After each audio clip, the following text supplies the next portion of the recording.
Hello mga kaibi, ngayon ay August 5, Wednesday. At ngayon ang first PM ni Sigal. Excited na nga ako eh. So naka-appointment ako sa BYD Quezon Avenue ng 10 AM. Tara, biyahe na tayo. At magkwentuhan tayo habang tayo nagbiyahe. Let's go! Medyo maulan, grabe. Kanina pa to eh. Ang appointment ko mga 10 o'clock. Ngayon ay 9:23, kaya okay pa. Pwede pa. More than 30 minutes pa tayo. So 10 o'clock Ilang sa mga nagpa PMS, first PMS by the way first PMS ng BYD Sigal ko. So sa mga nagpa-PMS na dati, ilang oras pa kayo inabot ng pag-PMS. So mga ka-EB, malapit na tayo sa BYD Quezon Avenue. Nandito na tayo, malapit sa Araneta. So mayroon akong tanong sa inyo kung kabisado niyo yung Quezon Avenue. Before maging BYD Quezon Avenue yan, ano yung business establishment na nandyan? Dalawa yun.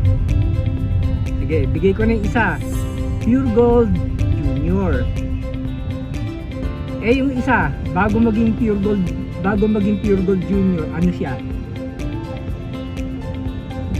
Lagay nyo sa comment section mga ka-DB kung alam nyo So mga ka-EB, nandito na tayo ngayon sa BYD Quezon Avenue. So naka-schedule tayo ngayon ng 10 o'clock.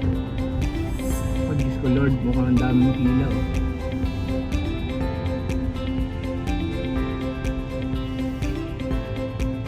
Pila, ang daming sasakyan.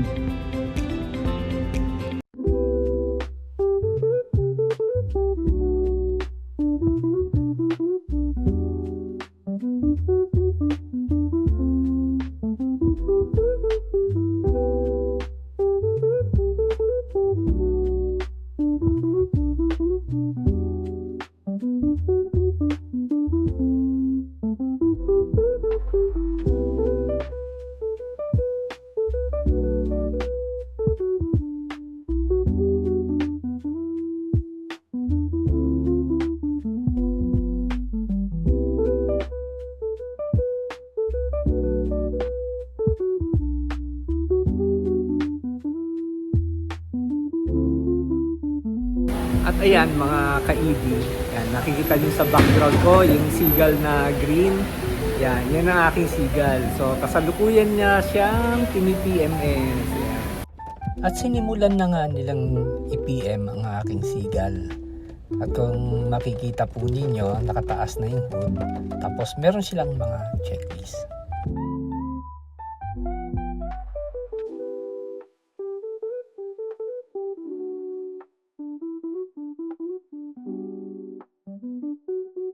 At pati yung infotainment, chine-check din nila.